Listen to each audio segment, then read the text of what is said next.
di dalam Al-Quran dan Sunnah saya melihat, yang saya tangkap ya, sekali lagi yang saya tangkap, bagaimana kasih sayang Allah dicurahkan untuk hambanya, dan bagaimana Allah itu mengingatkan hambanya. Artinya metodologi cara Allah mengingatkan hambanya. Misalkan ya, ini contoh, istri kita keliru, metodologi yang selama ini, metode kita untuk mengingatkan istri kita itu biasanya seperti apa? Kira-kira gimana? Yang ini yang banyak laki-lakinya. Tadi kan pertanyaannya ke istri ya. Sikap bapak-bapak gimana? Tradisional, Pak.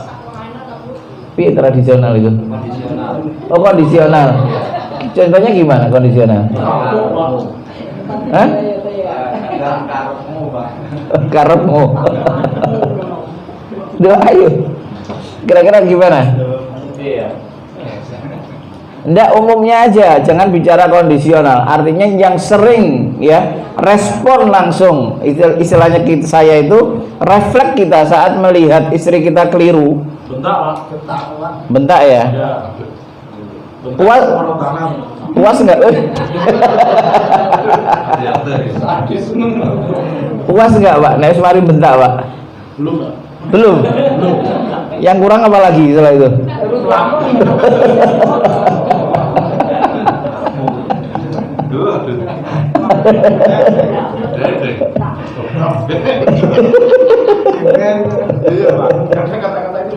Gitu lah ya.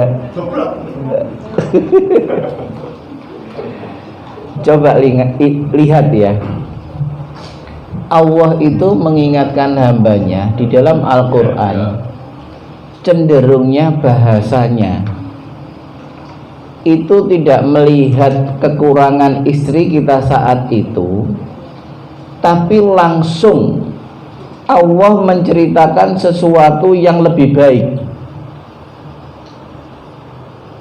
Itu gaya bahasa Allah. Coba lihat di sini. Allah pernah kita membaca Al-Quran ya maupun hadis yang menceritakan kekurangan orang? Ada nggak? Mengejek orang? Mempermasalahkan perilaku orang? Nggak ada kan? Sampai zina aja, perbuatan yang buruk seperti itu, Allah hanya memberi warning, jangan dekati zina. Hanya memberikan warning. Yang selalu Allah lakukan itu adalah maafkanlah, berilah pelajaran yang baik. Kan gitu. Sesuatu yang sifatnya ke depan. Jadi oleh karena itu bapak-bapak, ibu-ibu, untuk mengawali, jadi nanti kita berbicara dua hal. Secara teorinya seperti apa, nanti PR dalam 1 bulan itu seperti apa, ya, agar kita juga praktek.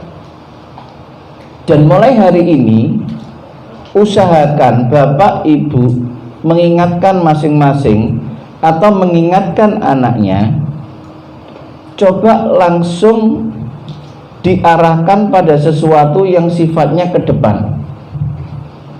Contoh yang paling gampang ya, kira-kira contoh ke istri atau suami? Apa? Anak. Oh ya, anak. Contoh anak kita sering sekarang menggunakan gadget. Misalkan ya, kalau bisa pada saat kita melihat anak kita menggunakan gadget, anak kita ajak ya, langsung kita arahkan pada sesuatu yang lebih positif. Satu contoh, ayo nak, lihat video ini nak. Nah, video ini jelasnya yang mendidik. Ayo nak, baca Quran sama ibu, sama mama, sama bunda. Itu artinya memberikan solusi secara langsung.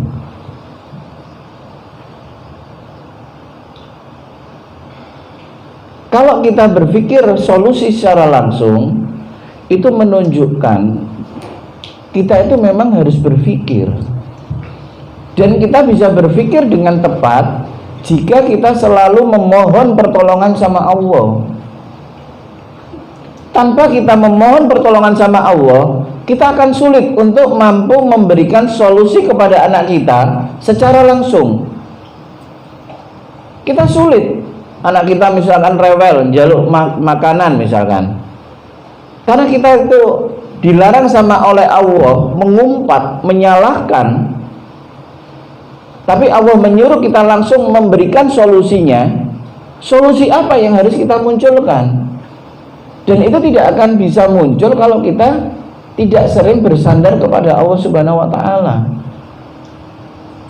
Makanya saya itu paling ngeri telinga saya kalau orang tua itu mengatakan satu contoh, maaf, kowe itu bodoh, kowe itu keset, kowe itu nakal. Yang perlu diperhatikan bapak-bapak, ibu-ibu, Allah pemilik kita. Ya, kita itu kan milik Allah. Coba kita berilustrasi ya. Ini maaf ya, agak jorok ya. Ada seorang hamba Allah, dikasih Allah kecantikan yang luar biasa, semua orang terpikat. Di mana kecantikannya itu dipakai untuk maksiat sama Allah. Itu aja Allah tidak marah, Pak. Coba bayangkan, Allah yang menciptakan, Allah yang memberi keindahan, Allah yang bisa memberikan rasa pada orang itu, digunakan maksiat, itu pun Allah tidak marah. Bahkan Allah di dalam hadits qudsinya, aku selalu menunggu hamba-hambaku. Kalau hamba-hambaku berbuat dosa di malam hari, akan aku tunggu di pagi hari. Barang siapa hamba-hambaku berbuat dosa di pagi hari, aku tunggu di malam hari. Aku tidak peduli siapapun orang yang datang kepadaku, dosa seperti apa yang ia bawa. Pada saat ia memohon kepadaku, maka akan aku ampuni dia. Itu Allah pemilik kita. Bisa ikhlas menerima kekurangan dari apa yang dilakukan hambanya. Lalu kita itu seperti apa? Istri kita itu bukan milik kita. Anak itu bukan milik kita. Jadi oleh karena itu, bapak-bapak, ibu-ibu, jangan merasa apa yang kita sampaikan kepada anak kita itu adalah sesuatu yang karena kehebatan ibu sama bapak atau kepintaran bapak ibu. Jangan sekali lagi. Kita harus menyadari siapapun kedudukan kita, kita itu sebagai seorang hamba. Ingat, sebagai seorang hamba. Tahu hamba? Apa hamba itu? Kira-kira hamba itu apa? Hamba itu menunjukkan status.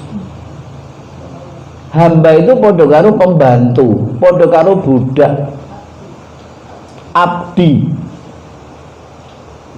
Kita harus sering-sering menekankan diri kita itu pada posisi itu.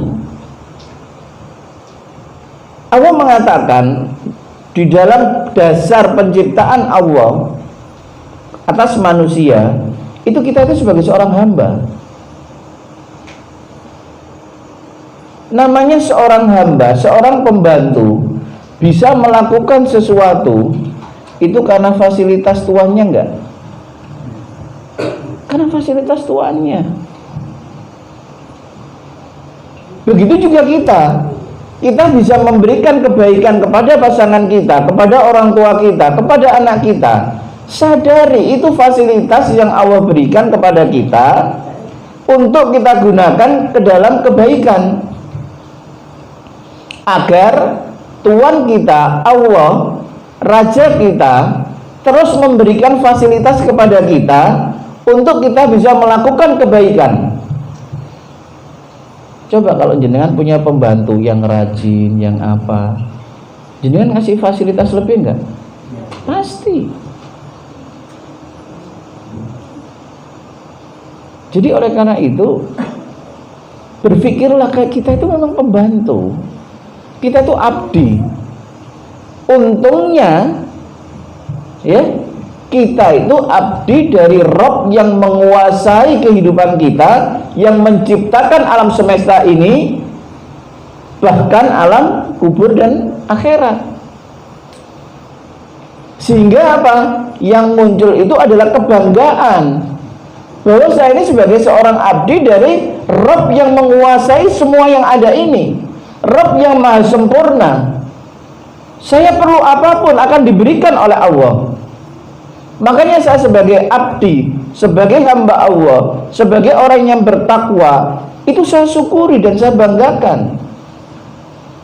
Coba kalau bapak tiba-tiba dapat surat dijadikan pembantu, artinya yang membantu Pak Presiden Jokowi, seneng nggak? Mesti seneng. Karena di situ ada kebanggaan, orang nomor 1 di Indonesia ini mempercayai saya untuk membantu beliau di dalam melaksanakan pekerjaannya. Jadi saudara-saudaraku yang dimuliakan oleh Allah, kita itu sering gagal karena kita tidak ingat kita itu sebagai abdi Allah.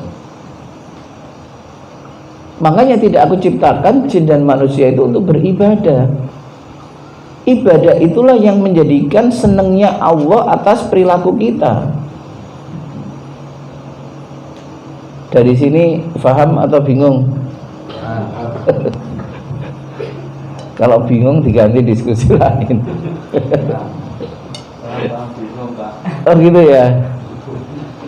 Pahamnya di mana, bingungnya di mana?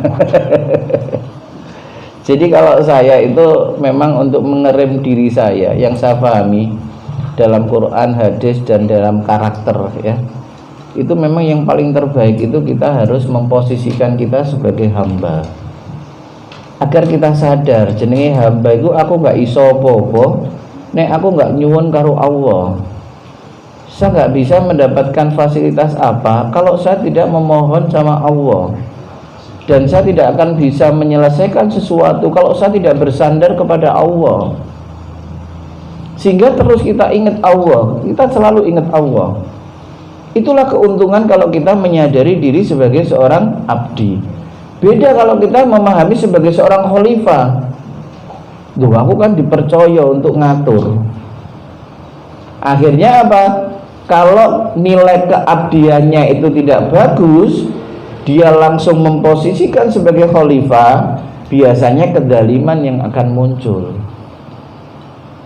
Satu contoh, seorang suami seringkali merasa apa meneh nek bojone nggak kerja, kowe iso koyo ngene karena aku. Oh piye? Istrinya juga gitu. Omah iki nggak akan rapi nek nggak ono aku. Wah, bodoh. Begitu juga saat nasihati anaknya, kamu itu bisa seperti ini karena bapak nak, karena bapak bekerja, karena ibu seperti ini. Nggak boleh ya. Itu lebih mengarahkan posisi kekhalifaannya. Akhirnya apa? Keakuannya yang muncul. Ya, yang benar itu adalah atau seorang suami kepada istrinya, Bu, alhamdulillah ya kita bisa mendapatkan kehidupan seperti ini. Semuanya itu karena rahmat dari Allah. Oleh karena itu ayo kita berbuat lebih baik lagi, agar rahmat-rahmat Allah itu banyak diturunkan kepada kita. Enak gak ada beban. Coba kalau kita merasa semuanya itu karena kita, keliru titik aja di masalah, Pak. Karena apa? Merasa semuanya ini karena saya. Aku balik aku. Jadi kelihatannya sepele. Makanya ketauhidan itu hal yang esensi untuk membangun semua ibadah kita. Kalau akidah kita gagal, kacau kita, ibadah kita. Blontang-blonteng kabeh. Ya, kembali lagi bahwa coba dalam 1 bulan ini usahakan mulut kita tidak mencela apa-apa yang ada di hadapan kita. Dalil yang kedua yang saya sebutkan, kenapa saya melarang ya kita belajar untuk tidak mencela. Saya tadi kan sudah bilang, qada Allah, ketetapan Allah diberikan kepada hambanya itu untuk kebaikan kita. Jadi nek jenengan delok bojone rewel ae ya, yakini itu memang untuk kebaikan Anda.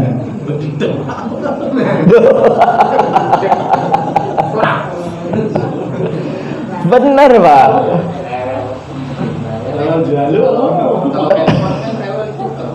Apa? Gitu Pak ya. Katanya kalau handphone rewel ditukar.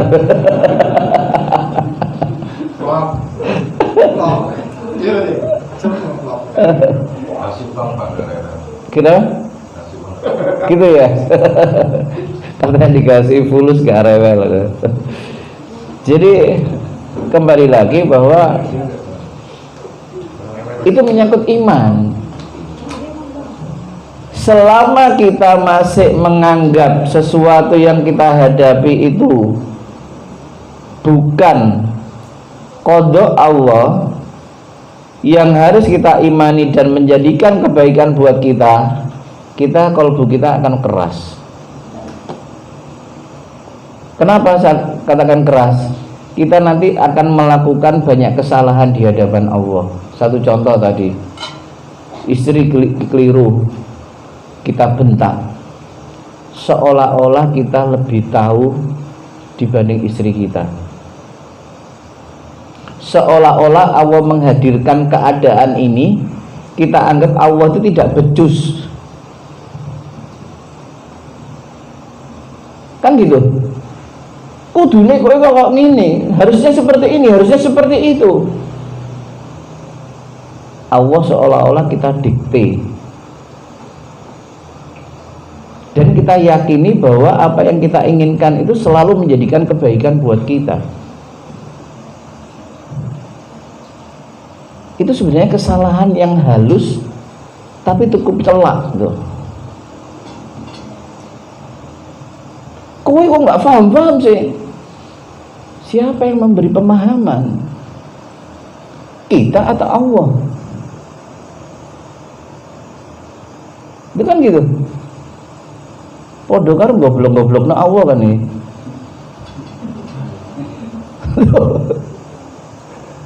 Jangan, makanya kita tutup mulut kita. Jangan pernah mencela.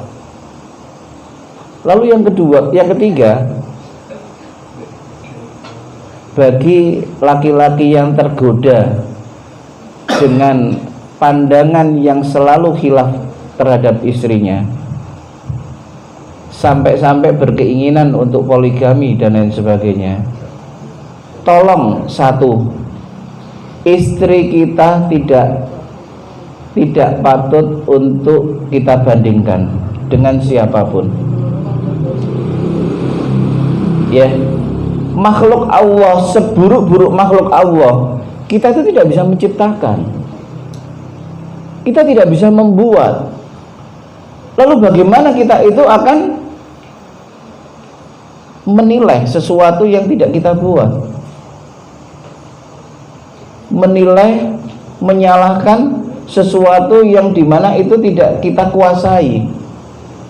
Kalau memang kita itu mampu menguasai istri kita, memahami istri kita, harusnya kita bisa membimbingnya dong.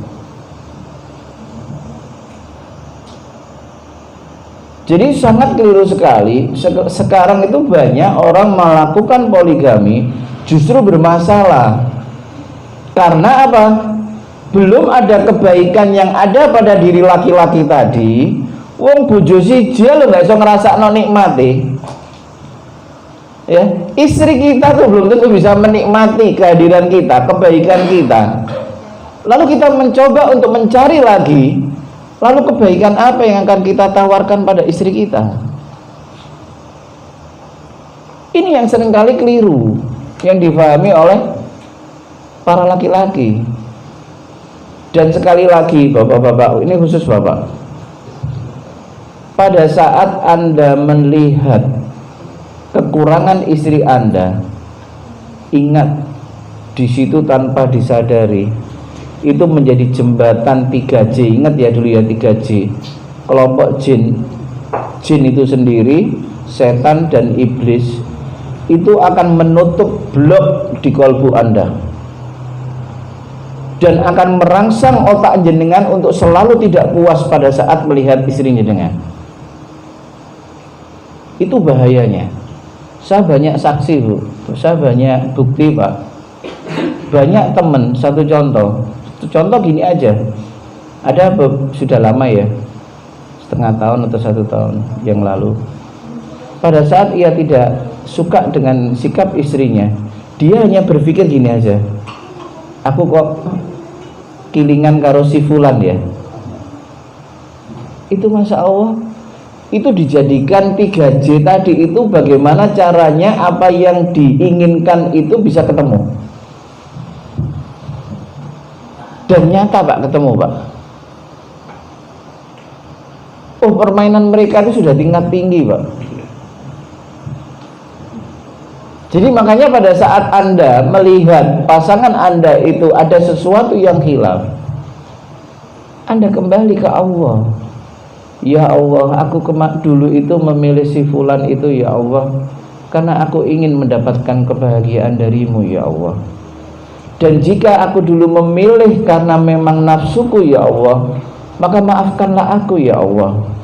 Ya Allah ya Rabb, hari ini aku sadar ya Allah bahwa yang bisa memberikan kebahagiaan itu adalah dirimu ya Allah. Yang bisa memberikan hidayah kepada kami itu adalah dirimu ya Allah. Untuk itu ya Allah, berikanlah kami hidayah ya Allah. Berikanlah kami kemudahan untuk memahami pasangan kami ya Allah, agar apa-apa yang kami lakukan itu menjadikan kebaikan di dalam rumah tangga kami ya Allah. Terus. Dan kalau bisa, kalau memang Anda sekarang itu mempunyai persoalan dalam rumah tangga pasangan Anda, jadikan itu prioritas. Artinya prioritas itu, ini yang saya lakukan. Saya dulu itu hampir di dalam merubah karakter-karakter saya itu, yang saya sadari itu tidak lebih dari 3 bulan itu bisa berubah karakternya, termasuk pasien. Satu contoh, saya itu dulu orang ngeyelan bu, pak. Ngeyelan itu karena apa? Saya mungkin dari kecil itu, dari SMP itu saya sudah biasa memberikan materi ya, di tingkat kecamatan, kabupaten. Saya biasa diskusi. Jadi kalau diskusi itu kayaknya orang tuh mau menganalisa apa itu saya sudah menangkap. Sehingga apa? Saya seringkali menang. Pada saat Allah memberikan sesuatu itu yang tanpa saya sadari, saya itu sudah mulai meremehkan orang lain. Paling mau itu kok analisa seperti ini, nanti bisa saya selesaikan seperti ini. Sifat meremehkan itu muncul karena ketidaksadaran saya dengan kelebihan yang Allah berikan kepada saya. Pada saat ada orang mengingatkan saya, bukan mengingatkan, iya, memberikan kajian, waktu itu saya kebetulan hadir. Dia menyuplai satu hadis saja, celakalah keislaman seseorang, kemusliman seseorang jika orang itu meremehkan saudaranya sendiri. Alhamdulillah waktu itu Allah menyadarkan saya betul-betul nangis, dan saya jadikan itu sebagai prioritas saya. Bicaranya wong nek ngomong betul-betul saya hormati, saya hargai, dan saya tidak akan menjawab, mendebat kalau orang itu tidak bertanya ke saya. Itu berlaku pak. Terus pagi, siang, malam, karena itu prioritas, saya berdoanya itu, ya Allah ampunilah aku ya Allah, jika selama ini kelebihan yang kau berikan kepadaku ya Allah ternyata tanpa aku sadari ya Allah menjadikan kesombonganku ya Allah atas ilmu yang kau berikan kepadaku ya Allah, sehingga aku meremehkan saudaraku ya Allah. Untuk itu maafkanlah aku ya Allah, ampunilah aku ya Allah, jadikanlah hatiku hati yang betul-betul lembut ya Allah, sehingga hatiku mampu menyayangi tidak saja istriku, orang tuaku, anakku, saudaraku, tapi umat Islam ya Allah. Itu terus Pak. Nah, karena saya berdoa terus mohon sama Allah, dan saya selalu mewaspadai kalau diskusi itu, saya betul-betul waspada di situ. Aku nggak oleh ngeritik, aku nggak oleh memberikan sebuah pressure pada seseorang. Tapi yang harus saya lakukan adalah saya cukup berpikir, saya menunggu apakah memang orang itu bertanya sama saya atau tidak. Kalau saya ditanya, saya akan menjawab. Kalau saya tidak ditanya, kalau itu tidak emergensi, ya saya tidak menjawab. Itu bisa Pak. Begitu juga Anda suami istri ya. Bagaimana Anda melihat saat pasangan Anda keliru, itu tidak ada sedikit pun di otak Anda, ya, di otak kita itu kejengkelan. Bisa enggak? Coba. Jadi kalau kita tuh punya Allah tuh enak Pak. Jauh apa dikai Pak. Bener. Itu saya buktikan banyak di dalam kehidupan saya. Saya dulu waktu pertengahan kuliah bisnis di rumah, keluarga saya bisnisnya emas dan permata dan hancur. Saat itu diberitahu orang tua saya nggak bisa ngirim uang sama sekali, itu saya tuh malah senyum. Saya biasanya kalau dihadapkan sebuah kesulitan itu saya biasanya senyum. Senyumnya itu karena apa? Ya Allah, saat ini Engkau menghadapkan aku dengan kondisi seperti ini ya Allah.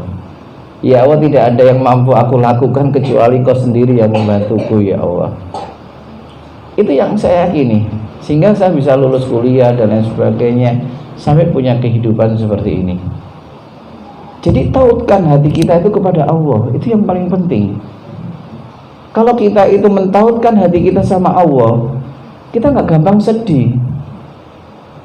Ibu-ibu dicueki bojone titik ae wis ngambek. Ya, bapaknya nggak dikai jatah ngambek.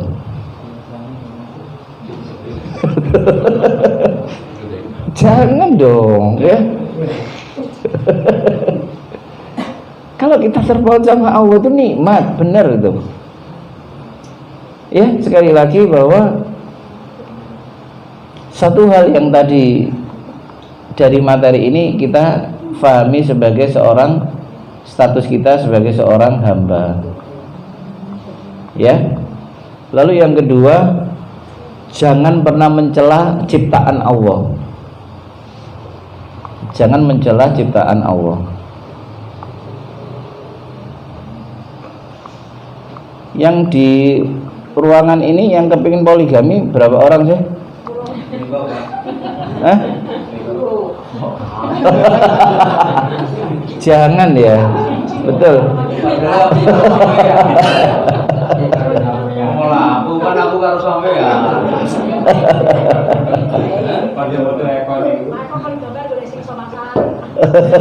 Sing iso masak. Amin.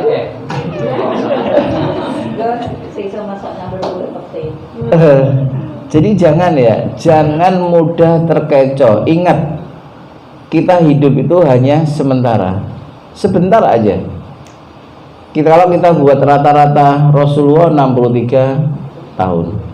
Kalau kita melihat konsep WHO, orang saat ini dikatakan tua jika usianya 80 lebih.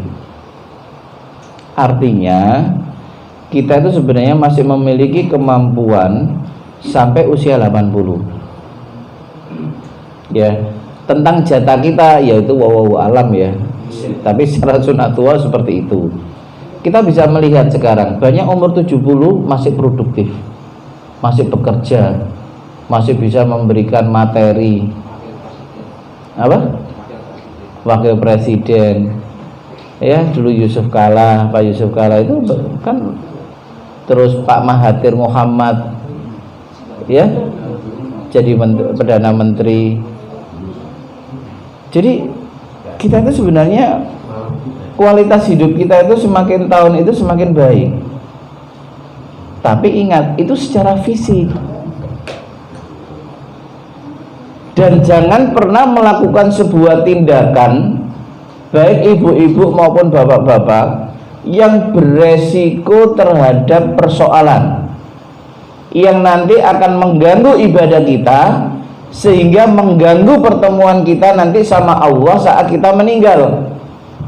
Seperti tadi, aku ndelok bojoku ini, aku pengen poligami.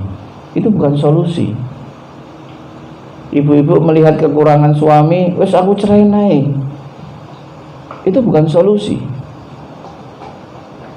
Ingat, kita mengarahkan diri kita hidup yang mengurangi resiko. Dan resiko yang harus kita jaga, resiko yang menjadikan kita itu semakin tidak mampu beribadah dengan baik. Kalau bahasanya Rasulullah itu, orang yang merugi hidupnya itu adalah hati yang tidak khusyuk. Duwe bojo, dikai bojo sik enggak khusyuk memandang, menikmati, membimbing, itu namanya khusyuk. Ya. Nang ngarepe bojone sik kepikiran wong liya. Itu namanya enggak khusyuk. Saat menghadap Allah kepikiran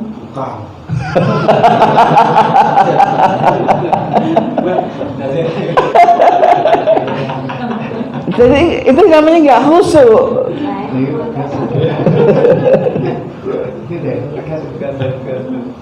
Jadi makanya salah satu doa Rasulullah kepada Abu Dzar itu dikatakan, doalah untuk meminta hati yang khusyuk. Penting loh Bu. Coba nanti praktekkan di rumah. Ya, minimal waktu mau tidur lah. Kan sih dipandang bojo nih, aku iso nikmati enggak karo bojoku iki? Gimana?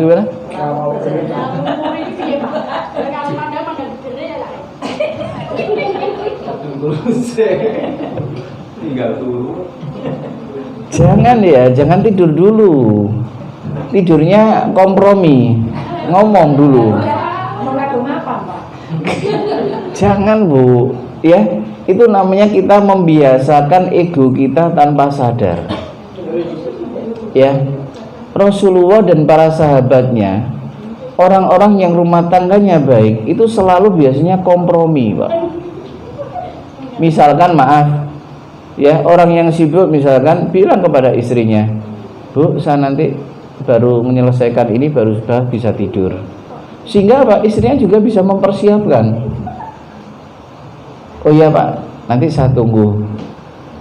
Akhirnya istrinya mengerjakan sesuatu hingga akhirnya tibalah saat itu untuk berduaan, kita bisa berdiskusi, iso guyon, iso idik-idikan. Di Islam itu romantis Pak, ya. Wah ketoke wajah-wajah nggak romantis. Wajah sepaneng.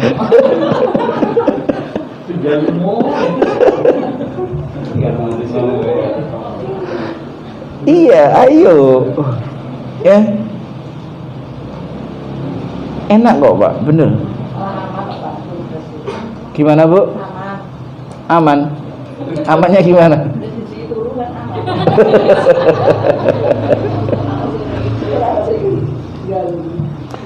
Karena satu hal yang harus bapak-bapak fahami.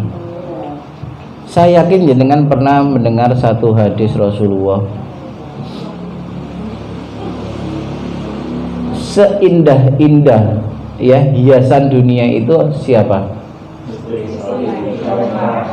Istri soleha.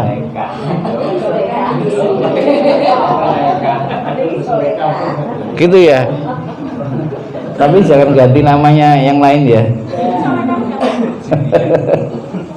Jadi ingat, Rasulullah sampai mengibaratkan seindah-indah ya yang ada di dunia ini adalah istri soleha. Lalu yang kedua, Rasulullah tentang rumah tangga mengatakan apa? Rumah tangga itu adalah jannah di surga. Oh, jannah di dunia ini. Surga dunia. Makanya di situ kenapa Rasulullah mengatakan nikah itu bagian dari sunnahku? Karena Rasulullah dan Allah menginginkan semua hambanya itu menikmati kenikmatan yang itu tidak bisa dinikmati kalau tidak berumah tangga. Sekali lagi, Allah kepingin menunjukkan ada suatu kenikmatan yang hanya bisa dinikmati dengan kalau kita berumah tangga. Saya sendiri sebenarnya terus mencoba mencari ibu-ibu, bapak-bapak, apakah benar betul rumah tangga itu bisa menjadi penikmat dalam kehidupan kita. Istri kita itu betul-betul menjadi hiasan. Ternyata andai kata, maaf ya, kita termasuk orang yang, maaf sekali, anggap aja gagal ya, tak dulu-dulu bujuku kok nggak tahu iso nikmati ya misalkan. Jadi maka kita persiapkan anak kita untuk memahami dua konsep tadi. Bagi ibu-ibu, bapak-bapak yang mempunyai anak, itu harus mengkader bagaimana dengan anak yang nanti menjadi istri itu betul-betul menjadi hiasan terbaik yang ada di dunia ini. Dan itu tidak akan tercapai kalau anak kita tidak masuk di dalam kualitas sebagai anak yang soleha. Saya sekarang tanya, kira-kira bapak-bapak, ini bapak ya, dikai bojo wahyu tapi angel dikandani, dikai bojo sedeng tapi saleha, iso nikmati, dikongkon nopo ae nurut, milih yang mana? Ojo, gak ada pilihan ketiga Pak, gak ada pilihan ketiga, cuma dua itu.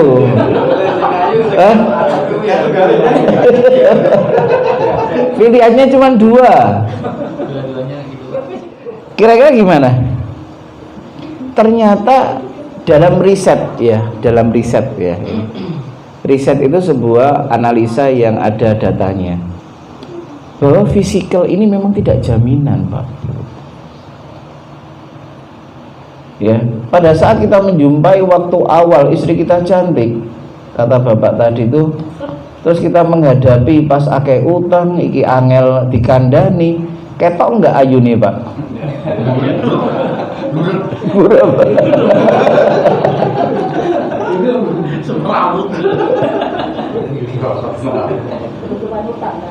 Iya tadi, makanya di situ apa yang dikatakan Allah itu sesuatu yang substansi, selalu substansi. Ibaratnya semuanya itu bisa mudah hancur. Apa yang disampaikan oleh Allah dan apabila itu kita kejar, itulah esensi yang akan sulit menjadikan orang itu berubah. Kenapa Allah mendahulukan akidah? Karena dengan akidah yang kuat, orang itu tidak akan berubah dalam kondisi apapun. Termasuk tadi, pada saat ibu-ibu, bapak-bapak mengkader anaknya untuk menjadi anak yang soleha, maka disitulah nanti kesolehannya itu menjadikan daya tarik buat laki-laki yang soleh. Sekali lagi, orang yang soleh tidak akan mudah tertarik dengan yang lainnya kecuali yang sekufu. Sekufu itu selevel, dan ini lebih mengarah kepada karakternya. Kalau memang laki-lakinya itu soleh,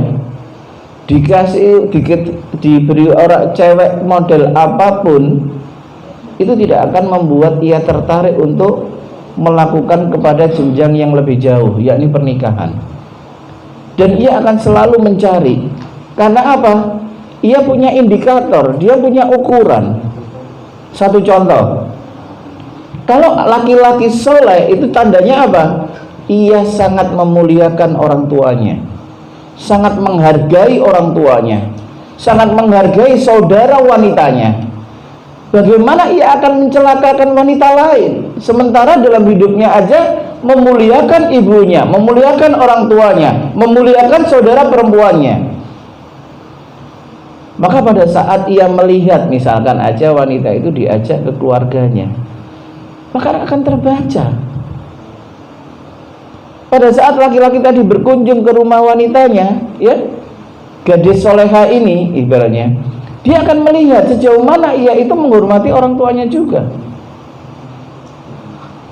Pada saat melihat ia misalkan meremehkan orang tuanya, malah membuat masalah buat orang tuanya, itu tidak akan menjadikan daya tarik buat laki-laki yang soleh. Jadi jangan pernah khawatir. Kalau kita fokus, bapak-bapak ibu, fokus untuk mencetak anak yang soleha. Di samping itu bapak ibu terus berdoa, ya Allah, berikanlah kepada anakku ini ya Allah pasangan yang soleh ya Allah, pasangan yang dapat menyempurnakan dirinya untuk taat kepadamu ya Allah, untuk lebih mencintaimu ya Allah, untuk lebih menghormati kami ya Allah, para orang tuanya ya Allah. Ya Allah, jadikanlah pasangannya nanti ya Allah anak yang soleh yang selalu mengurusi agamamu ya Allah. Ya Allah, jadikanlah ya Allah dari pernikahannya nanti ya Allah Engkau berikan kepada kami keturunan anak-anak yang soleh maupun soleha ya Allah. Dan itu harus dilakukan oleh orang tua. Jangan nunggu anaknya itu mendekati menikah baru kita doa. Itu salah besar, Bu. Salah, keliru banget. Harusnya pada saat kita itu mengetahui anak kita itu perempuan atau laki-laki, itu kita sudah mengumpulkan doa kita itu kepada Allah, agar perilaku anak-anak kita itu nanti Allah lah yang mengarahkan dengan doa-doa kita tadi. Ya, walaupun anak kita itu baru 3 tahun, 5 tahun, teruslah berdoa.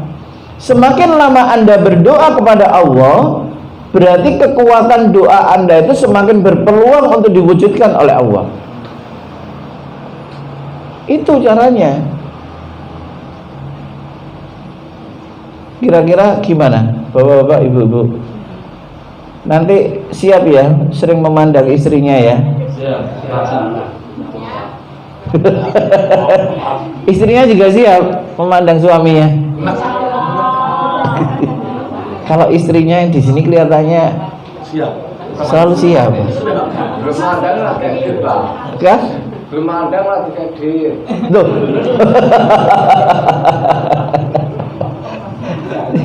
Jangan ya. Sekarang itu berprinsip uang itu sangat keliru sekali. Di dunia bisnis aja sekarang ya. Karena saya di konsultan bisnis. Kalau kita mau membangun sebuah usaha, kita sekarang itu modalnya bukan uang dulu, tapi bagaimana orang itu bisa dipercaya. Kebaikan, kualitas kebaikan seseorang. Kalau memang Anda saat ini atau kita saat ini ada kesulitan mengenai keuangan, itu paling mudah dipecahkan dengan apa? Dengan kebaikan, Pak. Jadi semua qada Allah, kita memandang qada itu tidak mengenakkan kita, itu hanya bisa diselesaikan dengan dua, doa dan sodako. Sikap baik kita kepada pasangan kita itu sodako. Saking enaknya kita bersodako sama istri kita, bahkan para sahabat dulu itu seringkali setelah sholat itu menunaikan kewajiban apa? Kewajiban kepada istrinya untuk kumpul. Kata sahabat, kenapa kamu sering kumpul? Lah bagaimana saya tidak suka kumpul? Wong pahalanya itu sama dengan seberat orang itu kalau dosa berbuat zina. Ini orang yang ngerti. Laki-lakinya ngerti, karena pada saat ia bisa menyalurkan itu ke istrinya, maka peluang syahwat ke orang lain itu menjadi berkurang. Dan itu kan berarti dia memberikan peluang buat istrinya untuk bersedekah sebesar kalau laki-lakinya tadi itu melakukan zina. Enak enggak?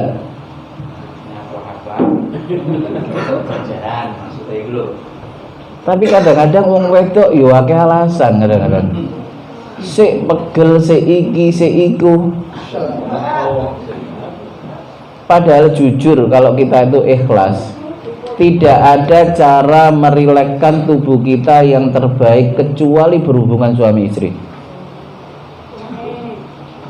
Coba kalau Anda capek ya, sempatkan hubungan suami istri.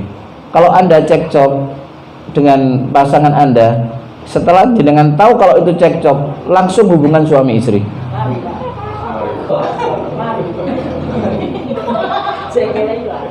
Tuh, nah itu dijawab bisa. Bener Pak. Kalau jenengan refreshing, misalnya aku lagi stres karo bojoku, ayo kita wisata kemana? Kita tambah capek kan Pak. Kan enak ambil bojone dewi, nggak bayar, ya, nggak mengeluarkan waktu keluar, resiko naik kendaraan, kecelakaan. Duh, enak nang ngarepe lho, nggak dinikmati. Peace.